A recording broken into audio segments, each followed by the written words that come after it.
What is up, y'all? Johnny here, tuning in. Have you ever thought about or wanted to entirely subsist off of growing all of your own food? I mean, 100%. You grow all of the food that you eat for an entire year? You ever thought about that? Well, probably not, because it's pretty crazy of an idea. But this man, Rob Greenfield, the author of Food Freedom, has done just that. He just finished this book. I'm going to give you an overview. I'm going to share my highlights of this book. And I've been following Rob Greenfield for a long time, many years following his work. I just finished the book. It just came out. And I'm going to give you a review, give you the highlights, give you all you need to know about this book. So, the essence is Rob Greenfield decided that he is going to go for one entire year growing all of his own food and foraging, growing and foraging all of his own food. So, no grocery stores, no farms, no buying from local farms. He decided that he wasn't even going to go to a friend's garden and eat out of their garden that they grew, their own food. He had to grow it or forage it. I'll give you a spoiler alert. He accomplished this goal, and this book, Food Freedom by Rob Greenfield, is the book written about his story. And I'll share that it's a major inspiration for me in my sustainability and gardening journey, because it's a tangible example of something that someone has done. Like, this is now like, oh yes, it is possible to grow all of my own food. That's not necessarily my goal, but I see it as a possibility, and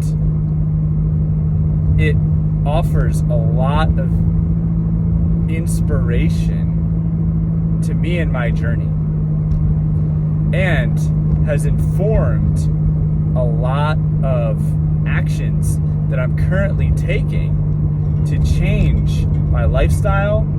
And I'll go into that at the end of this video, what I'm doing based off of this book to change my life. So just a little overview on Rob Greenfield and his background. Who is this guy? I mean, he is an activist, an environmental activist, social activist that has taken upon himself to demonstrate different ways of living and documents his journey of embracing a connection with the earth and a sustainable lifestyle. And he started off as just a normal, regular guy, and has transformed himself into a modern day monk, where he does these amazing challenges, and created the Food Freedom Project with his book, where he went through this journey of growing all of his own food for 1 year, and has donated 100% of the profits of the book to a charity focusing on food sovereignty. And overall, like,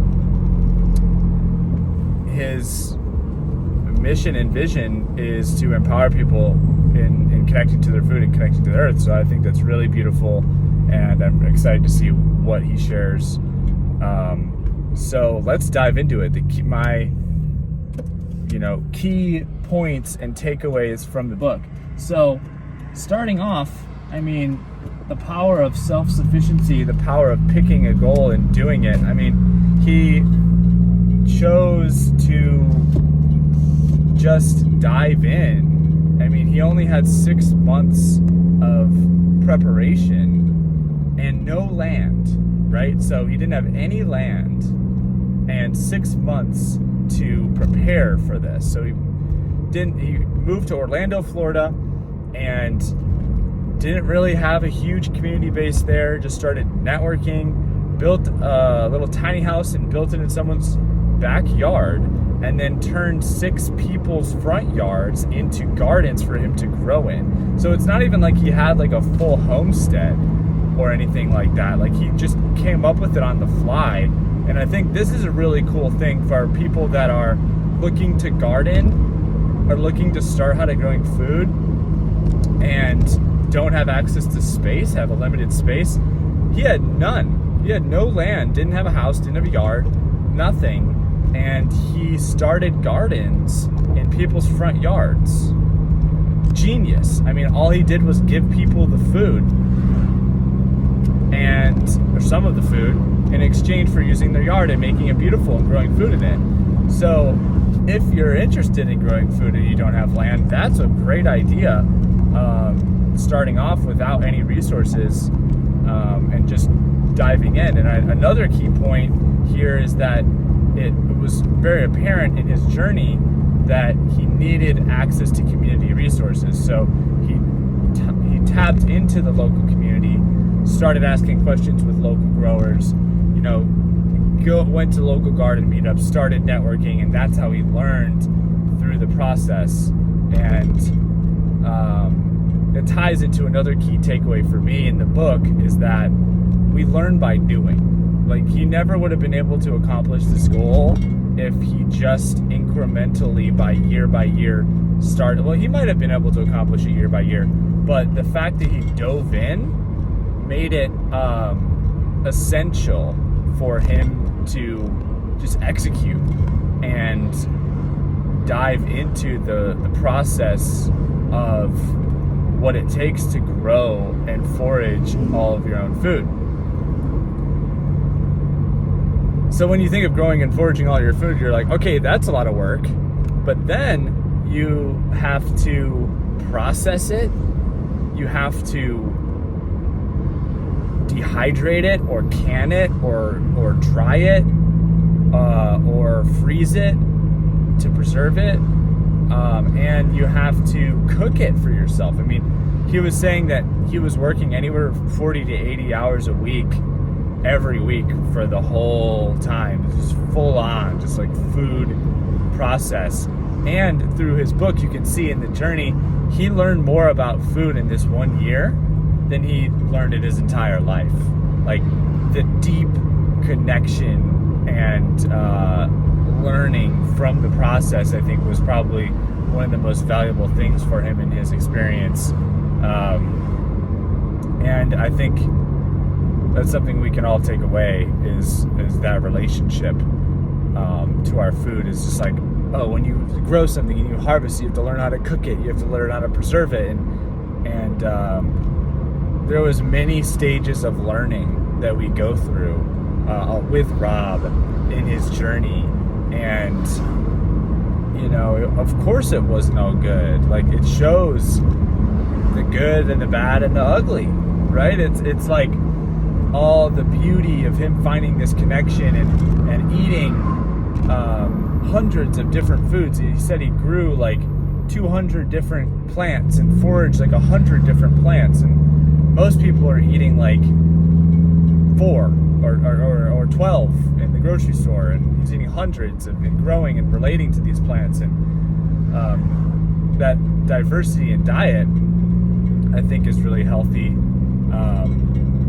And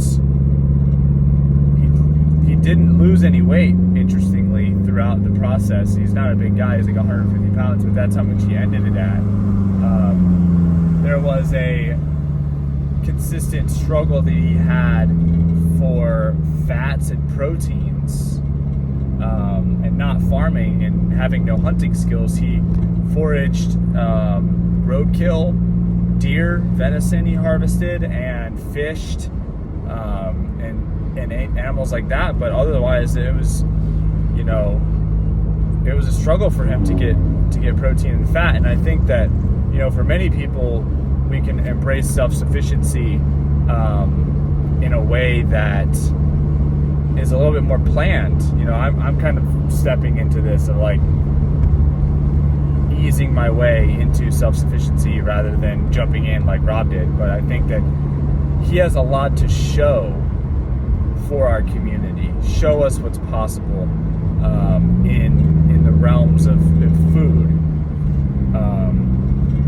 And another major takeaway that I took from the book is that he could not have done this alone. So, of course, he is advertising that he grew and foraged 100% of his own food. But realistically, without the community around him, none of it would have been possible. He needed all those people to teach him and to share yard space with him, to share living space with him, like his tiny house arrangement, all the people that taught him, all the people that took him throughout his travels when he went to Wisconsin and back, living up north and harvesting rice and fish and foraging mushrooms, and all the people that taught him about foraging and places to go and growing food. And it's something he really amplifies towards the end of the book, is the power of community and the essential aspect of community in this process of living sustainably. I mean, overall, I would highly recommend the book. It's packed full of growing tips, lots of resources for foraging, lots of resources for gardening, homesteading, preserving food, activism, environmentalism. You know, I think in the modern times, it's essential that we have these conversations. I mean, the whole premise of his book is challenging the modern industrial agriculture system. He feels and argues that the industrial agriculture system is inherently broken and is poisoning people through horrible toxic foods and separating people from the environment and their sources of nourishment, which I would agree with in a lot of ways. And I don't think that we all need to grow and forage 100% of our own food. I don't think Rob thinks that either.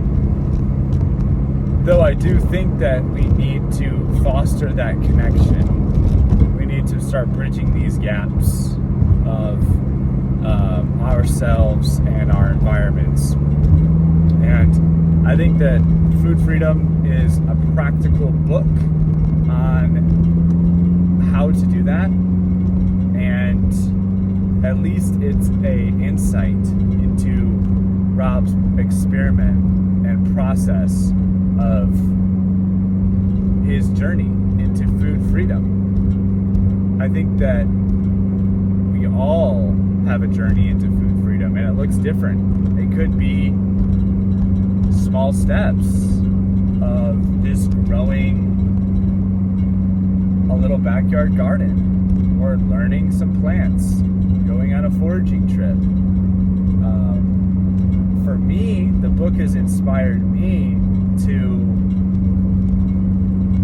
challenge where I'm getting my food. So I've been on a 100-mile diet for the last month. I'm like 3 weeks in, and it's highlighted in the book, the 100-mile diet, but I have gone and committed myself to eating only food produced locally within 100 miles of where I lived. And even that alone has changed my relationship to food dramatically.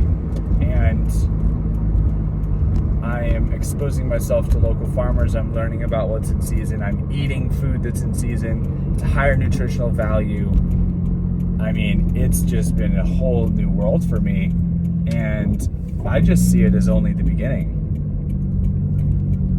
That's one level of inspiration that I'm taking from the book. And further levels of inspiration, I'm diving deeper into my own practices of growing food. I think that I will achieve a similar goal to what Rob's achieved in growing and foraging nearly 100% of my own food in community. I think I will do that, and it is a huge goal of mine to do that, and that's why I look at this book as a major inspiration. But even if it's not, even if your goal is to learn a little bit about food, learn a bit about experimentation in sustainable living, and maybe inspired to grow a little backyard garden, that's okay. It's literally about the little baby steps and the intentions that we set out for ourselves. And I think that's so powerful. And I encourage you to read the book. Let me know what you think about the book in the comments. If you like this video, like it, subscribe to my channel, and I'm going to be sharing lots more content on sustainability, starting gardens, growing food, and my journey in this process, just like Rob has. So thank you, Rob. Thank you to my audience and all you out there watching, and stay tuned for more.